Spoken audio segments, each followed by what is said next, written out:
കാറ്റ് വീശുമ്പോൾ വീടുകൾക്കും വഴികളിലുമൊക്കെ നിറയുന്നത് തേരട്ടയുടെ ചീഞ്ഞ മണമാണ്. രാത്രി ഉറക്കത്തിനിടയിൽ മുഖത്തേക്ക് കയറുന്ന നിലയിൽ വരെ എത്തിയിരിക്കുകയാണ് പ്രശ്നം.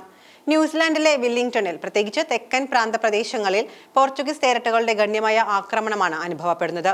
വീടുകളിലും പൂന്തോട്ടങ്ങളിലും തേരട്ടകൾ കാണപ്പെടുകയും അവ ശരീരത്തിൽ കുത്തിയിരിക്കുകയും ചെയ്യുന്നതിനാൽ താമസക്കാർ ദുർഗന്ധം വമിക്കുന്നതായി പരാതിപ്പെടുകയാണ്. ദുർഗന്ധം, ഉറക്കത്തിൽ ചർമ്മസമ്പർക്കം, തെരുവുകളിലും പൂന്തോട്ടങ്ങളിലും വീടുകളിലും ആയിരക്കണക്കിന് പ്രാണികൾ കൂടുകൂട്ടുന്നത് എന്നിവ പ്രദേശവാസികൾ റിപ്പോർട്ട് ചെയ്യുന്നുണ്ട്.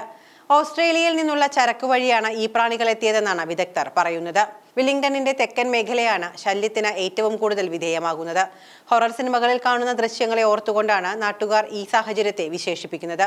ഓരോ ദിവസവും വീടുകളുടെ മുൻവശത്തും പൂന്തോട്ടങ്ങളിൽ നിന്നുമെല്ലാം തേരട്ടകളെ വാരിക്കളയേണ്ടി വരികയാണ്. ഇതോടെ പലരും വീടിന്റെ കതകുകൾ തുറക്കാൻ പോലും ഭയപ്പെടുന്ന സാഹചര്യമാണ് എന്ന് പ്രദേശവാസികൾ അന്താരാഷ്ട്ര മാധ്യമങ്ങളോട് തുറന്നു പറയുകയുണ്ടായിരുന്നു. ചെടികൾ നശിപ്പിക്കുന്ന ഈ തേരട്ടകൾ ചിലപ്പോൾ വീടുകൾക്കുള്ളിലേക്ക് കടക്കാൻ തുടങ്ങിയതോടെയാണ് ആളുകൾ അടിയന്തര സേവന സഹായങ്ങൾ തേടാൻ തുടങ്ങിയത്. വീടുകളിൽ വെളിച്ചമുണ്ടായ ഇടങ്ങളിലെല്ലാം റോഡുകളിലെ ലൈറ്റുകൾക്കടുത്തും ഇവ വലിയ തോതിൽ കാണപ്പെടുന്നുണ്ട്. മാതാപിതാക്കളും അധ്യാപകരും കുട്ടികളെ പുറത്തേക്ക് അയക്കാൻ ഭയപ്പെടുന്ന സാഹചര്യമാണ് നിലവിലെന്നാണ് പറയപ്പെടുന്നത്. നടപ്പാതകൾ മുതൽ ഗാർഡൻ വരെ കറുത്ത തേരട്ടകളുടെ തുരുമ്പ് പോലുള്ള നിറങ്ങൾ നിറഞ്ഞിരിക്കുകയാണ്. വെളിച്ചത്തിൽ ആകൃഷ്ടരായി ഇവ ഉള്ളിലേക്ക് രാത്രിയിൽ നുഴഞ്ഞു കയറുന്നു. വളർന്ന് പക്വത പ്രാപിക്കാൻ 2 വർഷം എടുക്കും ഇവയ്ക്ക്.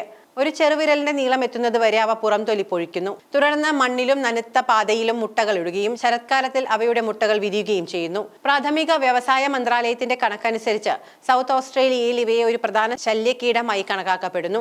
ഇവിടെ ശരത്കാലത്ത് ഇവ വൻതോതിൽ വീടുകൾ ആക്രമിക്കുന്നുമുണ്ട്. ഓസ്ട്രേലിയയിൽ നിന്ന് കപ്പൽ മാർഗം കൊണ്ടുവന്ന ചരക്കുകൾക്കൊപ്പമാണ് ഈ പോർച്ചുഗീസ് തേരട്ടകൾ ആദ്യമായി ന്യൂസിലാൻഡിൽ എത്തിയത് എന്നാണ് പറയപ്പെടുന്നത്. ഓസ്ട്രേലിയയിൽ പോലും ട്രെയിനുകളെ അപകടത്തിലാക്കിയത് പോലും ഈ തേരട്ടകളുടെ കയറ്റം മൂലമായിരുന്നു. 20 മുതൽ 45 മില്ലിമീറ്റർ വരെ നീളമുള്ള ഇവ ഒരേ സമയം 60 മുതൽ 80 വരെ മുട്ടകളിടുന്നു. പ്രകൃതിദത്ത ശത്രുക്കൾ ഇവിടെ ഇല്ലാത്തതിനാൽ തേരട്ടകളുടെ എണ്ണം ഭീതിജനകമായി വർദ്ധിച്ചിരിക്കുകയാണ്.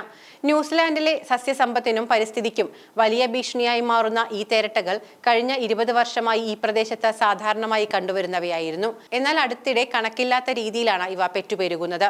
ഭിത്തികളിലും കെട്ടിടങ്ങളിലും എല്ലാം ഇവ മുട്ടയിടുകയും ഇണചേരുകയും ചെയ്യുന്നതായി റിപ്പോർട്ടുകളുണ്ട്. വിനോദസഞ്ചാര മേഖലയിലെ ക്യാമ്പർ വാനുകളിലും ഇവ കടന്നുകയറുന്നുണ്ട്.